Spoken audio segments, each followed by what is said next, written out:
Welcome viewers. আজকে আমরা কথা বলবো ই কমার্স অনলাইন কেনাকাটার নতুন যুগ। ইন্টারনেটের সবচেয়ে বড় পরিবর্তনগুলো হলো ই কমার্স বা অনলাইন কেনাকাটা। আগের বাজারে যেতে হতো, সময়, যাতায়াত সব কিছুর দরকার ছিল। এখন মোবাইল ফোনে ইচ্ছামতো পণ্য দেখা, অর্ডার করা বা পেমেন্ট করা খুবই সহজ। ই কমার্স শুধু আমাদের জীবনকে সহজ করেনি, ব্যবসার ধারা এবং পুরো অর্থনীতিকেও বদলে দিয়েছে। ই কমার্স কি? ই কমার্স হচ্ছে ইলেকট্রনিক কমার্স, হলো ইন্টারনেটের মাধ্যমে যে কোনো পণ্য বা সেবা কেনা বেচার প্রক্রিয়া।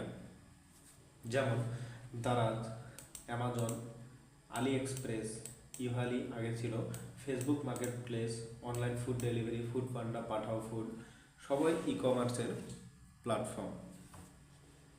ই কমার্সের ধরন: গ্রাহকরা সরাসরি অনলাইন দোকান থেকে কেনে, যেমন দারাজ।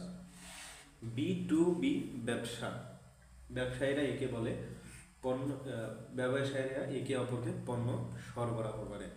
সি টু সি, ব্যক্তি থেকে ব্যক্তি পণ্য বিক্রি, যেমন বিক্রয়.com। ই কমার্স কীভাবে কাজ করে? পণ্য ব্রাউজ করা, কার্টে যোগ করা, ঠিকানা দেয়া, পেমেন্ট ক্যাশ, বিকাশ বা কার্ডের মাধ্যমে পেমেন্ট করা যায়। সব কয়টি ক্লিকেই করা যায়। ই কমার্সের সুবিধা: সময় বাঁচায়, বাড়িতে বসেই কেনাকাটা করা যায়, প্রচুর পণ্য বিকল্প, শত শত ব্র্যান্ড বা হাজার হাজার পণ্য। অফার ও ডিসকাউন্ট: অনলাইনে ডিসকাউন্ট পাওয়া খুবই সহজ। ক্যাশ এবং ডিজিটাল পেমেন্ট উভয় সুবিধা থাকায় কেনাকাটা সহজ। গ্রামেও মানুষ এখন শহরের মতো পণ্য পাচ্ছে, গ্রামীণ এলাকায় সুযোগ সৃষ্টি হচ্ছে। সব কিছু মিলিয়ে অনলাইন সবচাইতে বড় সুযোগ আমার জন্য।